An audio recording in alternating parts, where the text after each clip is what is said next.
Disahkannya Undang-Undang Cipta Kerja yang bertajuk Omnibus Law menjadi salah satu langkah progresif pemerintah di bidang hukum yang bertujuan untuk menghilangkan tumpang tindih antar peraturan perundang-undangan.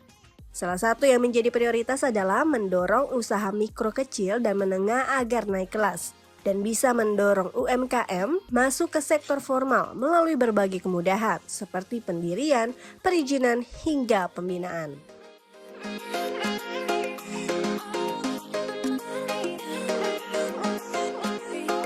Ya, kita bersyukur ya bahwa pemerintah di bawah kepemimpinan Pak Jokowi sangat-sangat memberikan perhatian spesial untuk UMKM. Ya, dan kita lihat selama COVID misalnya Pak Jokowi banyak memberikan bantuan permodalan, kemudian juga dana hibah kepada UMKM. Nah, saat ini diperkuat lagi dengan adanya Undang-Undang Cipta Kerja. Klaster UMKM di sana itu memberikan suatu harapan besar ke depan agar UMKM kita yang berjumlah 60 juta ini betul-betul menjadi kekuatan ekonomi kita yang mampu menopang dan memberikan kontribusi terhadap pertumbuhan ekonomi nasional kita. Kenapa saya katakan demikian? Selama ini kan kita selalu menyatakan bahwa UMKM ini kekuatan kita. Tapi dari sisi pemberdayaan itu masih belum maksimal dalam hal ini. Sehingga apa? Susah naik kelas. Ya kan, pada harapan kita kan tadinya kan bagaimana supaya UMKM ini naik kelas dari mikro ke kecil, dari kecil menengah, syukur-syukur bisa jadi besar. Dan memang itu adalah mimpi Pak Jokowi sendiri. Nah, kami melihat bahwa dengan adanya Undang-Undang Cipta Kerja ini, setidaknya ada 5 di sana itu program yang kami harapkan akan mampu betul-betul mendorong produktivitas daripada UMKM kita ke depan. Ya, pertama dari sisi perizinan. Nah, perizinan ini kan menjadi momok selama ini bagi UMKM kita. Karena banyak persyaratan yang mereka tidak bisa katakanlah penuhi dalam hal ini. Tapi dalam Undang-Undang Cipta Kerja ini, di sana hanya butuh 1 lembar aja perizinan. Yang namanya nomor induk berusaha, yaitu melalui OSS. Dan hal-hal seperti misalnya AMDAL, itu akan dibantu oleh pemerintah dalam hal ini. Nah, sehingga memang UMKM kita nanti yang mungkin punya bisnis industri kecil, tapi punya dampak lingkungan, nah itu nanti akan dibantu oleh pemerintah supaya masalah AMDAL ini tidak jadi masalah. Nah, itu jadi masalah perizinan itu akan sangat sederhana. Dan tentu ini juga nanti akan apa? Akan mampu menciptakan pengusaha-pengusaha baru UMKM kita. Karena generasi muda kita nanti dengan adanya kemudahan berusaha ini, mereka juga tidak susah lagi ingin mendirikan usaha. Karena apa? Perizinan yang gampang. Ya, termasuk koperasi. Nah, itu pertama. Yang kedua, masalah tantangan selama ini masalah permodalan. Nah, dalam Undang-Undang Cipta Kerja ini juga sudah ada angin cerah bahwa masalah permodalan UMKM ini tidak lagi nanti harus ada kolateral, harus ada jaminan fisik. Tapi usahanya sendiri itu bisa menjadi jaminan. Dan itu sederhana saja. Katakanlah dia pedagang, punya pelanggan banyak, punya omset setiap hari real, bisa dicek. Kenapa nggak dikasih modal gitu? Nah, jadi saya rasa memang ini terobosan baru bahwa nantinya UMKM kita boleh jaminannya adalah usahanya sendiri yang punya peluang dan profit yang bagus. Nah, itu yang kedua. Yang ketiga dari sisi kemitraan. Nah, kemitraan ini itu yang harus kita dorong ke depan. Dulu memang kita tahu ada program kemitraan, tapi kita lihatannya itu tidak ada evaluasi, tidak ada monitoring. Jadi artinya hanya slogan. Nah, kami harapkan nanti dengan adanya di undang-undang ini, kemitraan ini akan bisa terwujud. Kemitraan dengan UMKM, dengan katakanlah perusahaan swasta, dengan BUMN, dengan BUMD, dengan pemerintah daerah misalnya. Makanya coba kita lihat saat ini misalnya di rest area, misalnya di jalan tol misalnya, udah banyak di sana gerai UMKM. Nah, jadi memang kemitraan ini menjadi salah satu juga mendorong agar berbagai produk dan jasa UMKM ini itu bisa langsung dikomunikasikan kepada masyarakat. Nah, kemudian yang terakhir juga yang paling penting adalah menyangkut dengan pemasaran, eh, prospek daripada produk-produk UMKM kita ini. Nah, pemerintah daerah dalam hal ini sudah diwajibkan untuk memakai produk dalam negeri dalam hal ini. Nah, berbagai produk UMKM ini itu nanti akan dipasarkan melalui e-katalog yang dimiliki oleh pemerintah daerah dalam hal ini. Nah, disinilah yang kita harapkan nanti dengan adanya kemitraan, dengan adanya katakanlah akses pemasaran ini akan lebih mempercepat naiknya UMKM kita ini ya dari mikro ke kecil, kecil menengah, syukur-syukur ke besar dalam hal ini. Sehingga kalau kami melihat ya bahwa Undang-Undang Cipta Kerja ini itu sudah akan mampu mendorong agar UMKM kita ke depan itu semakin cepat pulih, semakin bangkit lebih cepat, maju, dan bisa mewarnai perekonomian nasional.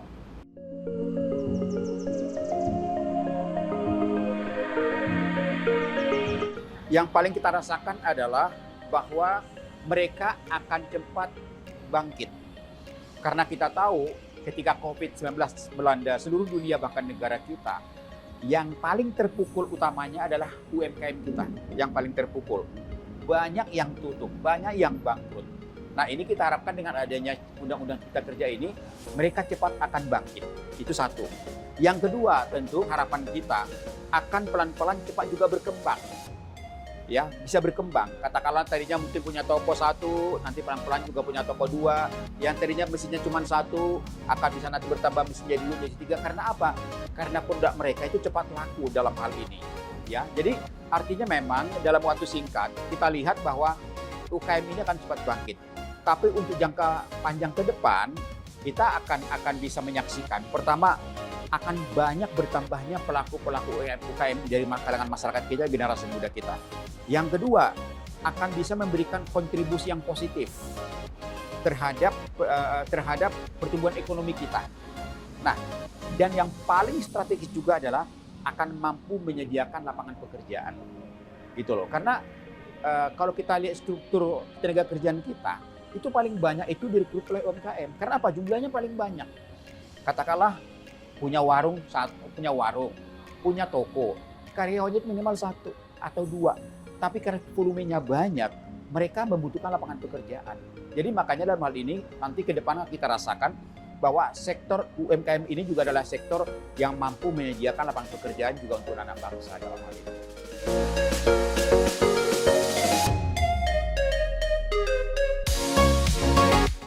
Harapan kami sih ya ada 2. Yang pertama, kita sangat berharap agar pemerintah betul-betul membuat aturan-aturan turunan teknis daripada Undang-Undang Cipta Kerja ini yang menyangkut hal yang tadi.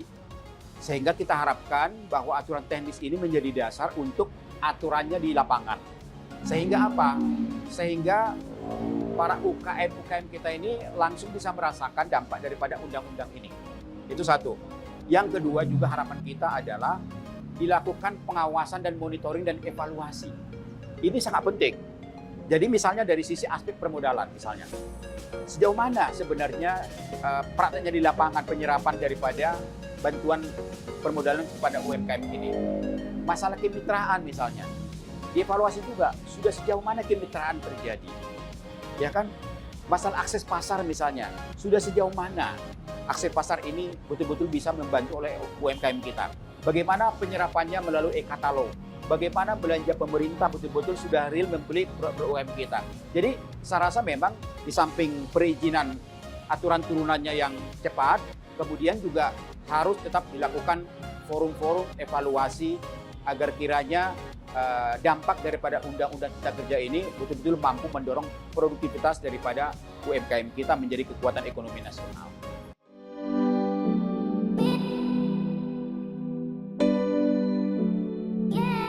Ya, jadi kalau untuk dampak Omnibus Law terhadap UMKM ini kelihatannya akan signifikan ke depannya, karena kalau kita lihat aturan-aturan terbaru yang ada di Omnibus Law ini banyak memberikan keuntungan baik itu secara sistematis maupun juga secara keseluruhan ya untuk UMKM. Jadi kalau kita lihat detil per detil ya ini cukup bagus ya Dan ini juga akan memberikan potensi lebih lanjut untuk UMKM akan terus berkembang ke depannya. Terlepas dari kondisi pemulihan ekonomi yang sekarang kita rasakan spiritnya, ke depannya aturan UMKM ini akan mensupport atau mendukung ke depannya itu untuk prospek pertumbuhan ekonomi Indonesia.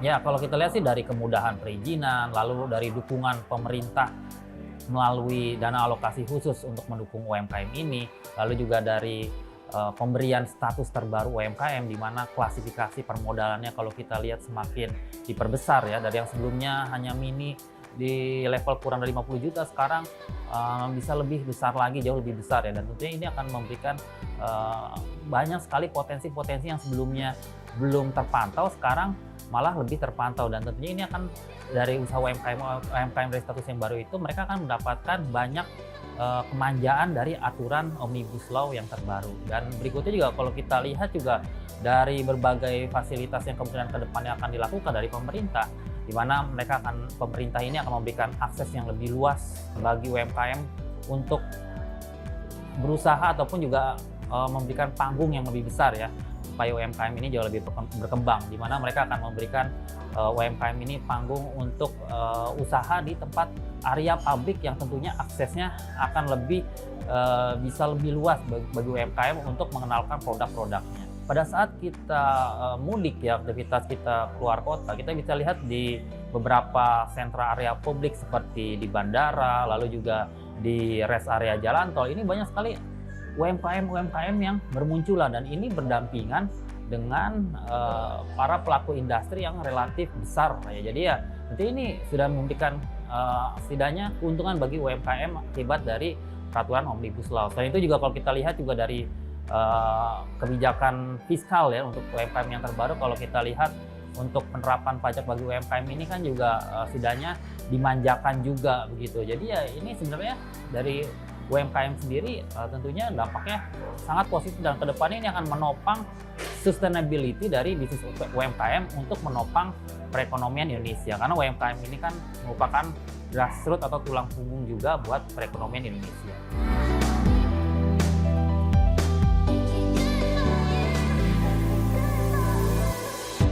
Ya, kalau kita lihat kan dari UMKM-nya sendiri juga mereka akan mendapatkan kemudahan dalam perizinan untuk mendirikan usaha, dan ini tentunya juga akan memudahkan mereka untuk mendapatkan akses permodalan yang lebih besar dari perbankan, dan pada akhirnya kita akan lihat UMKM ke depan itu prospek berkembangnya akan cukup kuat.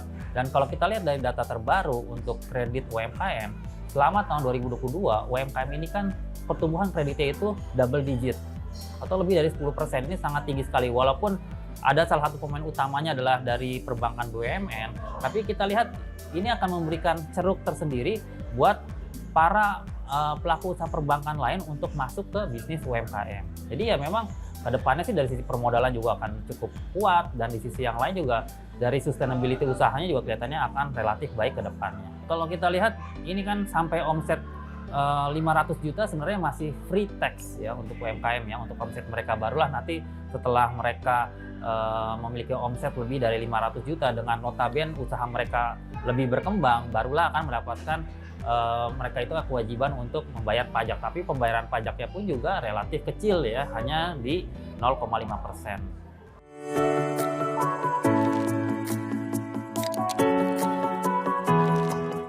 Ya, paling utama ya, pertama terkait dengan kemudahan perizinan untuk berusaha. Ini yang paling utama. Lalu kalau mereka sudah berdiri, tentu akses modal untuk lebih luas juga ini itu dibutuhkan ya. Barulah setelah itu mereka mendapatkan keleluasan dari aspek fiskal atau pajak, ataupun juga mereka dari kelangsungan usaha maupun support dari pemerintah, entah itu dalam bentuk dukungan sosialisasi ataupun juga dukungan support teknis-teknis yang lain. Kalau saya lihat ya tentu sosialisasi sih itu paling utama. Jadi ya kalau sosialisasinya sudah didengungkan secara luas, entah itu melalui Kementerian UMKM Koperasi ataupun juga melalui berbagai sosialisasi media, ini ya tentu kita sih lihat harapannya tentunya UMKM kita akan lebih merasakan dampak dari Omnibus Law ini.